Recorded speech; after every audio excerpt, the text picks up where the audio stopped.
How much did it cost to run a blast furnace in Alabama in 1888? The iron ore came from Red Mountain on the southern edge of Birmingham, where the seams lay close enough to the surface that a man could dig them with a pick and a shovel. The coal came from the mines at Coalburg and Pratt City and Brookside, 10 to 20 miles northwest of the city. The limestone came from quarries in the surrounding hills. These three raw materials, the same three that every blast furnace on this channel has consumed, iron ore, coke, and limestone, were all within 30 miles of each other. Birmingham is the only place in the United States where all three ingredients for making iron occur in close proximity. That geological coincidence is the reason the city exists. It is the reason the furnaces were built. And it is the reason the labor system that fed them was designed the way it was designed, because the men who owned the iron companies understood that cheap raw materials meant nothing without cheap labor, and the cheapest labor available in Alabama in the 1880s was not hired. It was leased from the state, by the head, at a rate of $9 to $18.50 per month per man, paid to the state of Alabama, not to the man. The men were prisoners. They were overwhelmingly black.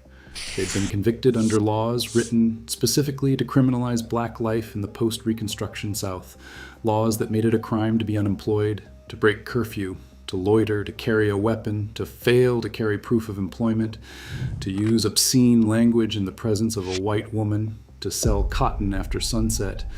The laws were called black codes. The convictions they produced were called justice. The labor they supplied was called the Convict lease system. And the furnaces that consume that labor, the oldest surviving blast furnaces in the United States, are still standing in Birmingham, Alabama, on a 32-acre site that is now a National Historic Landmark, a museum of industry, a concert venue, and the home of the annual Furnace Fest hardcore punk festival. The furnaces are preserved. The men who charged them and worked the cast house and died in the mines that fed them are in unmarked graves beside tailings piles on the outskirts of the city. I went looking for the records. What I found was an industrial system built on a constitutional loophole. The 13th Amendment to the United States Constitution, ratified in 1865, abolished slavery and involuntary servitude throughout the United States. But it included a clause, 4 words, that created an exception, except as a punishment for crime. Those 4 words meant that a person who had been convicted of a crime could be compelled to work without compensation. The iron companies of Birmingham built an industry on those 4 words. Birmingham did not exist before 1871. The city was not a settlement that grew organically around a river crossing or a harbor or a natural trading point. It was invented. It was planned into existence by railroad promoters and land speculators who understood the geological value of Jones Valley, a broad lowland between Red Mountain to the south and the coal-bearing ridges to the north and west, where the Louisville and Nashville Railroad crossed the Alabama Great Southern Railroad. The crossing of those 2 rail lines in a valley, where iron ore lay exposed on the surface of one ridge and coal seams ran through the rock of another, created the site for what the promoters called the Magic City, a city that appeared almost overnight and grew from nothing to 26,000 residents in 20 years. The magic was not in the city. The magic was in the geology beneath it. Colonel James Withers. Sloss was one of those promoters. He was a North Alabama plantation owner from Mooresville in Limestone County, a merchant and a railroad developer who had helped found Birmingham in 1871 by convincing the Louisville and Nashville Railroad to complete a rail line through Jones Valley. Sloss helped form the Pratt Coke and Coal Company, which mined and sold Birmingham's first high-grade coking coal. In 1880, he founded the Sloss Furnace Company and began construction of Birmingham's second blast furnace on a 50-acre site donated by the Elliton Land Company for industrial development at the crossing of the Louisville and Nashville and the Alabama Great Southern Railroads on the east side of the city. The engineer in charge of construction was Harry Hargreaves, a European-born engineer who'd been a student of Thomas Whitwell, the British inventor who had designed the hot blast stoves that would supply the preheated air for the new furnaces. The 2 furnaces were Whitwell-type stoves, 60 feet tall and 18 feet in diameter, the first of their kind ever built in Birmingham, comparable to similar equipment used in the iron-producing regions of the north. 10 boilers, each 30 feet long and 46 inches in diameter, produced steam for 2 blowing engines that compressed the air. In April 1882, the furnaces went into blast. In its first year of operation, the Sloss Furnace Company produced 24,000 tons of pig iron. The iron won a bronze medal at the Southern Exposition in Louisville, Kentucky in 1883. Sloss was praised in the national trade press. An obituary in the trade journal Iron Age, published after his death in May 1890, credited him with far-seeing discernment, indomitable energy, and modern ideas. The Birmingham Press had promoted him as a candidate for governor of Alabama as early as 1881. Sloss retired in 1886 and sold the company to a group of Virginia investors led by Bryan, a young attorney and Confederate veteran. Bryan was the son of a wealthy tobacco planter. He was rooted in the upper classes of the antebellum plantation system. He had strong financial connections with northern bankers who financed the shipment of southern agricultural commodities to Europe. Bryan and his fellow Virginians, most of them Confederate veterans, were attracted to the post-war South because they believed that labor costs would be low, given the region's large population of black Americans, whom they viewed as a permanent, exploitable labor force seeking to escape the conditions of sharecropping. This outlook, according to W. David Lewis, the historian who wrote the definitive study of Sloss Furnaces, permeated the future development of the company. Bryan and his associates reorganized the company in 1899 as the S. Sloss Sheffield Steel and Iron Company, although it never made steel. It produced pig iron exclusively.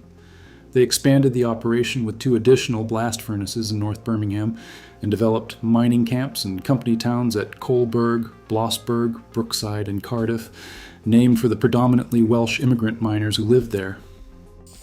If this history interests you, David Lewis's book Sloss Furnaces and the Rise of the Birmingham District is the definitive scholarly source. Douglas Blackman's Slavery by Another Name, which won the Pulitzer Prize, documents the broader system. The Equal Justice Initiative in Montgomery has published extensively on convict leasing in Alabama coal mines. The records are there. Subscribe if you want to see where the next thread on this channel leads. The convict lease system that fed the Sloss operation was not incidental to the company's business model. It was structural. It was the foundation on which the economics of the Birmingham Iron District were built. In 1865, Alabama Governor Robert Patton declared that the state's prisoners, rather than being housed in the penitentiary at Wetumpka in Elmore County, should be leased to private enterprises. His rationale, stated publicly, was that black prisoners, who were rapidly becoming the majority of the prison population under the new black codes, did not regard confinement as punishment and should instead feel the hardship of labor in iron and coal mines. The state began leasing prisoners in 1866. By 1876, 3/4 of all state inmates in Alabama were working under the convict lease system. By the 1880s, the system had been consolidated. Under reforms championed by Warden John Hollis Bankhead, the state legislature approved a plan that leased the majority of prisoners to a small number of coal and iron operators. The 3 principal lessees were the Pratt Coal and Iron Company, the Tennessee Coal, Iron and Railroad Company, known as TCY, and the Sloss Iron and Steel Company.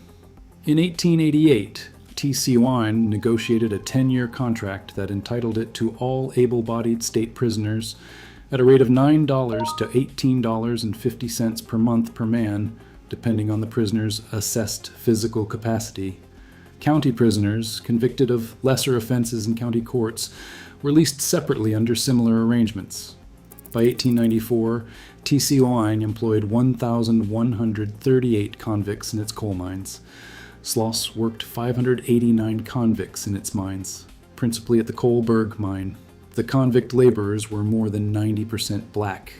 They had been arrested and convicted under the black codes and their successor statutes, laws written by the same state legislatures that had written the slave codes before the war, laws that criminalized black life itself in a systematic and deliberate effort to produce a supply of unpaid labor for the industries that were replacing the plantation economy.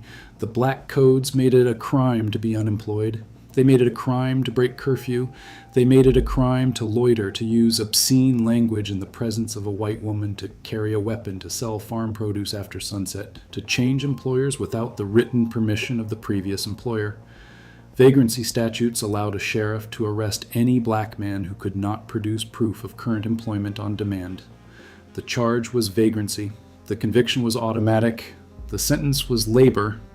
And the labor was served not in a state prison, but in a coal mine operated by a private corporation under the supervision of company guards who answered to the company, not to the state, in condition that no state inspector visited and no court reviewed. The system operated as a pipeline. The sheriff arrested the man. The county court convicted the man. The state or county leased the man to the company. The company transported the man directly from the courthouse to the mine. The man entered the mine in shackles. He did not leave until the sentence was served, or until he died, whichever came first. If he attempted to escape, he was hunted, beaten, and returned. If he was injured in the mine, he received no medical treatment beyond what the company's own guards chose to provide, which was generally nothing. If he died, he was buried at the mine site, in a cemetery maintained by the company, in a grave marked with a wooden cross or a number or nothing at all. His family was not always notified. His body was not returned. The man disappeared into the mine, and the mine consumed him, and the iron that the mine fed into the blast furnace was sold to foundries across the South, and the profit was divided between the company and the state, and the man received nothing because the man was not a participant in the transaction. He was the transaction. The Kohlberg mine, operated by Sloss with county prisoners, was notorious across the Birmingham district for its deplorable conditions and its extraordinarily high death rate. The mine was one of several company-operated prisons scattered across the coal-producing regions surrounding Birmingham, facilities where the company built the barracks, hired the guards, set the work schedules, and determined the punishments. The state had no permanent presence at these sites. The prisoners lived in wooden barracks at the mine entrance, slept on bunks, ate what the company fed them, and descended into the shafts for 12-hour shifts in the dark. In 1890, 90 of every 1,000 prisoners working in the Alabama convict mines died. 9% of the convict labor force died in a single year. The deaths were caused by mine collapses, coal dust explosions, suffocation, beatings by guards, disease, malnutrition, and exhaustion. The prisoners worked in chains, in 12-hour shifts, underground, in mine shafts where the coal dust was thick enough to reduce visibility to a few feet, and where the ventilation was inadequate to clear the methane and carbon monoxide that accumulated in the working faces. The men breathed contaminated air for the entire duration of their shift, 12 hours at a time, day after day, for the length of their sentences. They swung picks into the coal face by the light of oil lamps in tunnels so narrow that they could not stand upright. They loaded the broken coal into tramcars by hand, shoveling and pushing in the dark in shackles and heat that rose as the shafts deepened, with no protective equipment of any kind. They wore the clothes they had been arrested in. They ate what the company provided, which was cornbread and fatback and whatever else could be prepared cheaply in quantity. They slept in bunks in the barracks above the mine entrance and were woken for the next shift by the guards who supervised them around the clock. The guards carried whips and firearms, punishment for disobedience, for slow work, for talking back, for failing to meet production quotas was administered physically, on site, without appeal to any judicial authority, because the company operated its own prison and the state did not interfere with the company's management of the prisoners it had leased.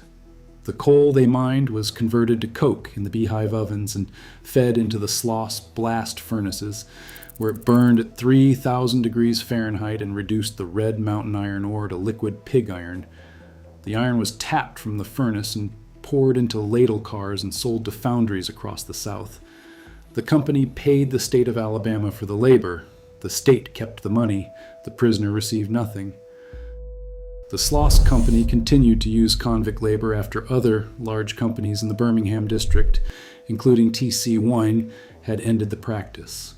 Alabama was the last state in the nation to abolish convict leasing. The system was not formally ended until 1928, 63 years after the ratification of the 13th Amendment, 46 years after the Sloss Furnaces went into blast. By the time the system ended, thousands of prisoners, overwhelmingly black men convicted under laws designed to produce their convictions, had labored in the coal mines and the coke ovens and the iron furnaces of the Birmingham district under conditions that differed from chattel slavery in one respect.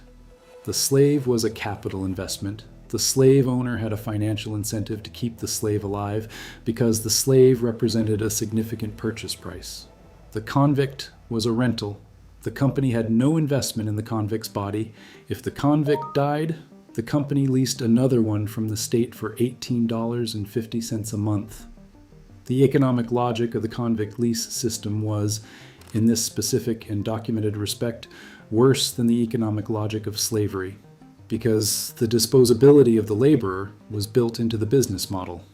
The racial hierarchy at the Sloss Furnaces mirrored the hierarchy of the convict lease system.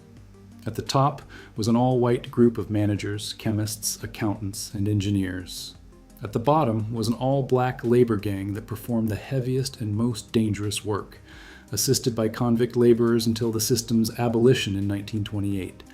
In the middle was a racially mixed group that performed skilled and semi-skilled jobs, but even within this middle tier, the hierarchy was enforced. White workers held the higher-paying title positions: stove tender, boilermaker, carpenter, machinist. Black workers were restricted to the corresponding helper roles: stove tender helper, machinist helper, carpenter helper. The title determined the pay. The race determined the title. The system was documented in the company's own employment records, which specified the racial composition of each job category. The convict lease system gave the Birmingham Iron District a labor cost advantage over the iron producers of Pittsburgh and the Lehigh Valley that no amount of technological improvement could have matched. A furnace operator in Pittsburgh paid his labor force wages that were negotiated through market forces. However brutally suppressed those wages may have been by the tactics I documented in the Carnegie and Bethlehem scripts on this channel. A furnace operator in Birmingham paid the state of Alabama a flat monthly rental fee for each prisoner and owed the prisoner himself nothing. No wages, no housing costs beyond the barracks the company built at its own discretion, no workers' compensation, no liability for injury or death. The convict lease system was not a supplement to the Birmingham iron industry's labor model. It was the competitive advantage that allowed Birmingham Iron to undercut northern producers in the foundry pig iron market for decades. The cheap labor was the product. The iron was the byproduct. Douglas Blackman, in Slavery by Another Name, described the system as what it was: slavery by another name. The 13th Amendment had abolished the name. It had not abolished the practice. The practice was standing in a furnace complex in Birmingham, producing pig iron, until 1928. The furnaces that this system built and fed are still standing. 2 400-ton blast furnaces, rebuilt by engineer James P. Dovell between 1927 and 1931, with modern skip hoists, charging bells, and gas cleaning equipment, along with approximately 40 other structures, occupy the 32-acre site on 32nd Street North in Birmingham. The blowing engine house, dating from 1902, contains 8 steam-driven blowing engines from the period of 1900 to 1902 that are among the most complete surviving examples of the engine type that powered America's industrial age. The boilers, installed in 1906 and 1914, produced steam for the site until it closed. The stock trestle, the charging floor, the cast house, the pig casting machine, the gas cleaning equipment, and the hot blast stoves are all present on the site and accessible to visitors on free self-guided tours. Nothing remains of the original 1882 furnace complex. The oldest surviving structure dates from 1902, but the layout, the machinery, and the spatial relationships between the furnace components are intact and the site represents the most complete surviving blast furnace complex of the early 20th century in the United States. The Sloss Furnaces operated continuously from 1882 to 1971, 89 years of pig iron production fed by Red Mountain ore and Coalberg coal and limestone from the surrounding hills. The furnaces ran through the Spanish-American War, through both World Wars, through the Depression when Birmingham's iron industry contracted but did not collapse, through the post-war boom when new blast furnaces were built in North Birmingham with modern instrumentation and scientific process controls, and through the Birmingham civil rights movement of the 1950s and the 1960s, when the Sloss Furnaces stood within miles of the 16th Street Baptist Church on 6th Avenue North, where 4 black girls, Addie Mae Collins, Cynthia Wesley, Carol Robertson, and Carol Denise McNair, were killed by a bomb planted by white supremacists on September 15, 1963. The furnaces stood within miles of Kelly Ingram Park, where Police Commissioner Bull Connor turned fire hoses and attack dogs on civil rights marchers, many of them children, in the spring of that same year. The furnaces produced iron through all of it. The blast continued, the ore was charged, the coke burned, the iron was tapped. The same furnaces that had been fed by convict labor under a system designed to re-enslave black Americans through a constitutional loophole were operating in the same city where black Americans were marching and sitting in and being beaten and bombed and jailed for the right to vote, to eat at a lunch counter, to drink from a public water fountain, to sit in the front of a city bus. The distance between the Sloss Furnaces on 32nd Street and the 16th Street Baptist Church was measured in miles. The distance between the system that built the furnaces and the system that bombed the church was measured in something that does not have a unit of measurement, because it was the same system, the same logic, the same conviction that black life was a resource to be extracted rather than a life to be lived, expressed in different forms across different decades in the same city. The site today is one of the most physically immersive industrial heritage experiences in the United States because it has not been sanitized. The furnace stacks rise from the center of the complex, their steel plate and refractory brick visible from every angle, their tuyere openings and charging bells and gas uptakes and downcomers intact, their surfaces coated in decades of rust and scale and soot that have not been cleaned or painted because the preservation philosophy is to stabilize the structures, not to restore them. Visitors walk through the cast house where the pig iron was tapped from the furnace crucible and ran through sand channels on the cast house floor in a pattern that the workers said looked like a sow nursing piglets, which is where the term pig iron comes from. The sand channels are still there. The iron stains on the cast house floor are still there. The 15-ton ladle crane that lifted the molten iron is still on its rail above the cast house. The blowing engine house, 1902, contains 8 steam-driven blowing engines that compress the air for the blast, engines whose flywheels and pistons and valve mechanisms are intact and visible, the largest surviving collection of their type in the United States. The boilers that produce the steam, the stock trestle where the raw materials were unloaded from railroad cars, the pig casting machine that shaped the iron into standardized bars for sale, all of it is present and accessible on foot. The site is not behind glass. It is not roped off. It is not a model or a replica. It is the machine.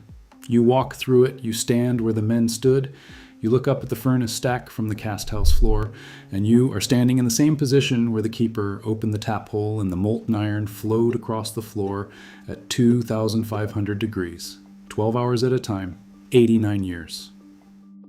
The Jim Walter Corporation closed the furnaces in 1971 and donated the property to the Alabama State Fair Authority, which concluded that redevelopment was not feasible and made plans to demolish the site.